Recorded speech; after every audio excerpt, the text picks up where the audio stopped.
வானத்திலிருந்து வருகிற ஆசீர்வாதம், பூமியில் உள்ள ஆசீர்வாதம், மற்ற எல்லா விதமான சகல ஆசீர்வாதத்தை நான் உனக்கு தருகிறேன் என்று சொன்னார். நம்ம பார்த்தோம், ஆண்டவர் வானத்தின் பலகணிகளை திறந்து இடங்கொள்ளாமல் இருப்பகட்டும். ஆண்டவர் நம்மளை நேரடியாய் ஆசீர்வதிக்கும் அபிஷேகம். அந்த அபிஷேகம் யாருக்கு கிடைச்சது? இந்த யோசேப்புக்கு கிடைச்சது. யோசேப்பை என்ன நினைச்சாங்க?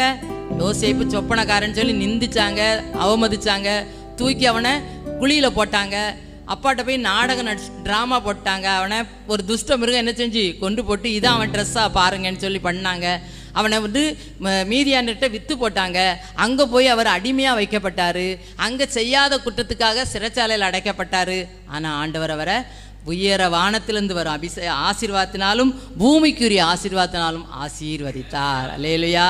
நேரடியாய் அபிஷேகிக்கும் அபிஷேகம் அவருக்கு என்ன செஞ்சது? நேரடியாய் ஆசீர்வாதத்தை கொடுக்கும் அபிஷேகம் அவரை நிரப்புச்சு. எப்படி நிரப்புச்சுது? அப்போ அதுக்கு அவர்கிட்ட என்ன காணப்பட்டது? ஒரு சில காரியங்களை வேகமாக பார்ப்போம். அவர்கிட்ட என்ன குணம் இருந்துச்சு? அதே ஆதியாகமத்தின் புஸ்தகத்தில் 39வது அதிகாரம், ஆதியாகமம் 39:9 கடைசி பாகத்தை வாசிங்க. நான் இத்தனை பெரிய பொல்லாங்கு உடன்பட்டு தேவனுக்கு விரோதமாய் பாவம் செய்வது. நம்ம நினச்சிக்கலாம் சில நேரம் ஒரே ஒரு நாள் அவருக்கு அந்த பாவம் கிட்ட வந்துச்சு, அவர் விட்டுட்டார். அடுத்த வசனத்தை பார்த்தா நித்தம் நித்தம். எத்தனை நாள் அவருக்கு அந்த பாவம் தொடர்ந்தது? தினசரி இந்த தொந்தரவு இருந்துக்கிட்டுச்சு. இந்த பாவத்துக்கு அவர் உடன்படும்படியாக தினமும் அவருக்கு அழைப்பு தேடி வந்துச்சு. ஆனால் அவரை உதறி விட்டுட்டு இத்தனை பெரிய தேவனுக்கு விரோதமாய் இவ்வளவு பெரிய பாவத்தை செய்வது, அவர் பாவத்தை வெறுத்ததினால அவருக்கு நேரடியாய் ஆசீர்வதிக்கும் அபிஷேகம் அவருக்குள்ள வந்துச்சு. அல்லேலூயா.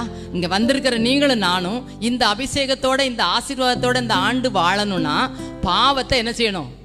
வெறுத்துடணும். நம்ம சுற்றி நெருங்கி இருக்கு பாவம். இப்போ எபிரேயரில் சொல்லிவிடலாம், சுற்றி நெருங்கி இருக்கிற பாவத்தையும் பாரத்தையும் தள்ளிவிட்டு விசுவாசத்தை தூக்குறவரும் முடிக்கிறவருமாகிய இயேசு கிறிஸ்துவை நோக்கி நமக்கு நியமித்திருக்கிற ஓட்டத்தில் பொறுமையோடு என்ன செய்யணுமா? ஓடணும். அப்போ நம்முடைய வாழ்க்கையில் முதலாவது நேரடியாக ஆண்டவர் ஆசீர்வதிக்கக்கூடிய அபிஷேகத்தை நமக்கு பெற்றுக்கொள்ளணும்னா நம்ம பாவத்தை விட்டு என்ன செய்யணும்?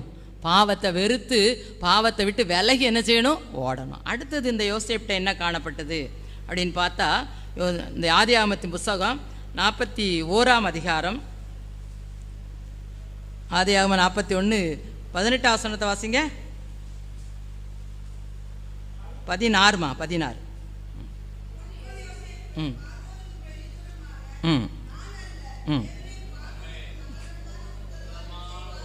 ஆமாம்.